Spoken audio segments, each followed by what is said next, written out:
अस्सलाम वालेकुम वरहमतुल्लाहि वबरकातुहू। वीडियो आने लगी पंजाबी च। मेरे दो त्रै बिरा आंदे तो पंजाबी बनाइया करे। कुछ दिन पहले वीडियो आई है मेरे चैनल ते। असां अपना साग बीजे आई तो जेड़े अज भी एक दिन हो गए तकरीबन तो हो चुका है तैयार।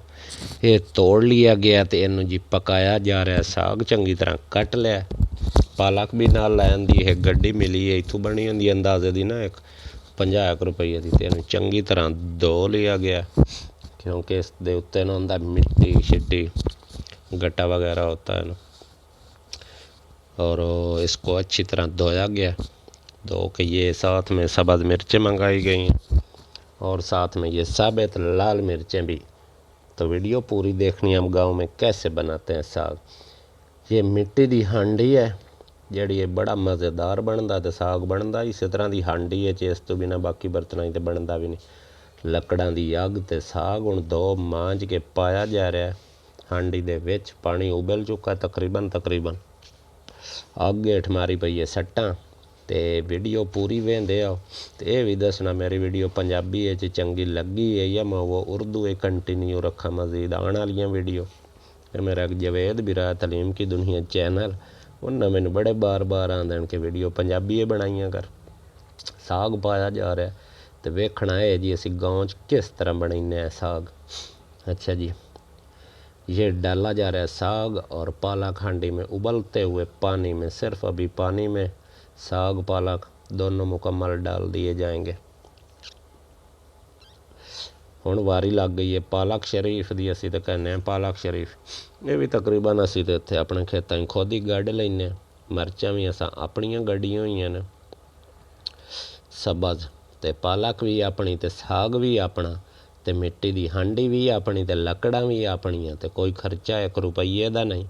दसो मज़ा है कि नहीं गाँव च पिंड च रहण दा। ऐ मज़े आउंदे ने पिंड रहण दा। हालांकि शहरां वाले कहंदे ने सानूं कि तुसीं पेंडू हो ते पेंडूआं नूं फिर ऐ फायदे तो आउंदे ने ना। मैं बना रहा वीडियो ते शादियां मैं मारी हुई हैं 2 जड़ियां नूं ना पता होवे ते छोटी बेगम लगी हुई है जी। ये विच सब्ज़ मिर्चां भी धो के गतियां जा रही हैं। असी तो हर चीज़ धो के पकाते तो कई एवें ही पका लेंदे ने। अच्छा जी, तो सादे लेवल की चीज़ पक्की हुई तो मज़ा ही कुछ होर होंदा। ये लाल मिर्चें भी पड़ी हैं, इनको कूटा जाएगा अच्छी तरह बारीक करके ना। साबित मिर्चें ये हैं जी साबित मिर्चें। तो मैनू आख्या ने थोड़ा जिहा तुसीं कुटो जब साडे कोल कुटी दियां नहीं तो जी मैं कुट रहा इन्हों। कोशिश की लेकिन कुटिया नहीं गई। मैं आख्या आपे ही कुटिया जो कुटनिया तो नहीं तो रहन दो। एडियाँ ही सौखियाँ कोई नहीं। जो इनको सुखाया नहीं ना गया लेकिन कूट लेंगी। ये औरतों को तो काम होता है ना। ये भी इसको कर दिया गया बंद ऊपर से और नीचे आग कर गई तेज़। सब्ज़ मिर्चें भी डाल दी गई हैं। अभी लाल मिर्चें भी कूट कर इसमें डाल दी गई हैं। तो हुण तकरीबन ये उबल चुका है। उबल के इसका असी तो कहने बस मां निकल गया। अच्छा जी, इस जैसे मुकम्मल उबल गया है ना तो वो छोटी वैसे ही कमज़ोर है। हुण वारी लग गई है वड्डी दी। वो विच हुण पानी कढ़िया जा रहा जड़ा बच गया पानी कुंज के कढ़ लिया जे असी जड़ा वो साग दे उबलन तो या खुद साग पालक अपना पानी छड्डदे ने। हाँ जी, अब आ गया असी तेनों कहने गोटना शरीफ मधना भी कहते हैं पिंडा। कुछ मधना कहते हैं कुछ गोटना कहते हैं।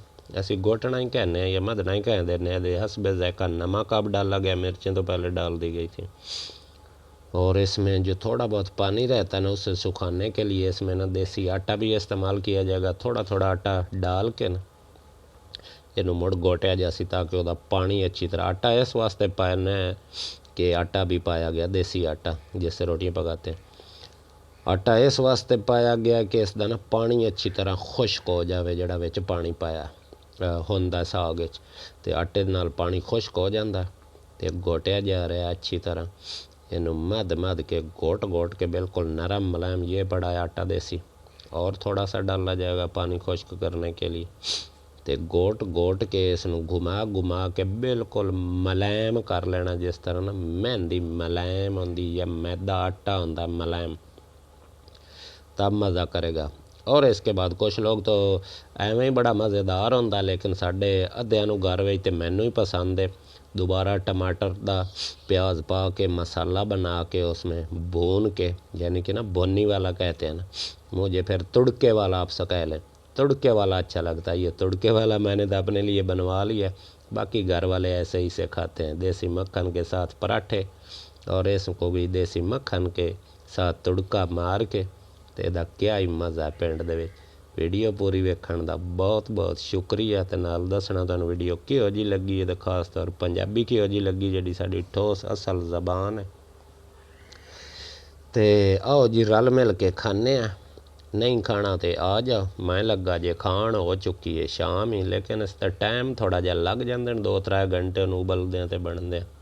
बहुत बहुत शुक्रिया, अल्लाह हाफिज़। वीडियो को लाइक लाजमी